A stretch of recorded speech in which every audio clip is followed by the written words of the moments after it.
एसे बांद्राय गोलाव गोलाव बुंनो होननायखाय गुसुं बुंलांखाबाय आं गुसुंल' बुंनोसै आरो जोंनि खालमासि जानुवारिनि 10, 11, 12आवहाय गथायबारि सार्कोलनि गथायबारि मण्डलियावहाय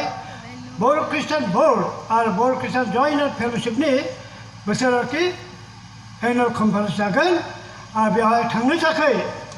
आङो बिसिबिनि जानानै खावलायबाय बे गसाइगावनिफ्राय साहा थांनांगौ बे नेशनेल हाइवेनि खाथियाव सिमलटापु होननाय मोनसे जायगा दं बेनिफ्राय 7 किल'मिटार जायो गथायबारिया बेनिफ्राय गसाइगावनिफ्राय 12 किल'मिटार जायो अननानै आं खावलायबाय आरो जोंनि इयुथफ्रा खेबनै प्रेस वर्शिप दैदेननांगोन सुनिबारावहाय सानजौफुआव देवबारावहाय फुङावहाय आरो जोंनि आलासिया जों देग्लाय बर'मोन लादों गुबुनाव लायाखै बर' बाप्टिस्ट कनभेन्सननिफ्राय सासे बर' बाप्टिस्ट चार्च एस'सिएशननिफ्राय सासे जोंनि जेनेरेल सेक्रेटारि मानगोनां प्रसेनजित बसुमतारीखौ लादों दा टीमा जाबाय जे रमियानि 12:2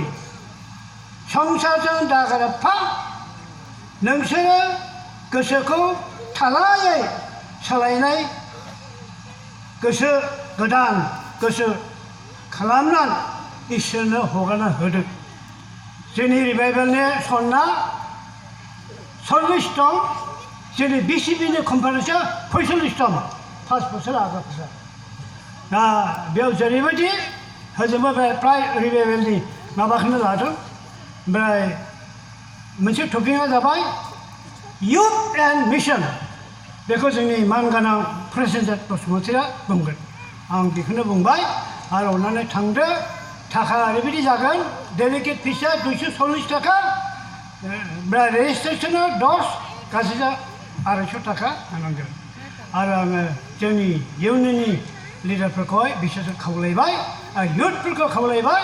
जे नोंथांमोना जेन नुजाहैयो आरो इसोरनि खामानियाव जुगदान होफायो बेखौनो बुंनानै आं हामबाय होनबाय हामबायसै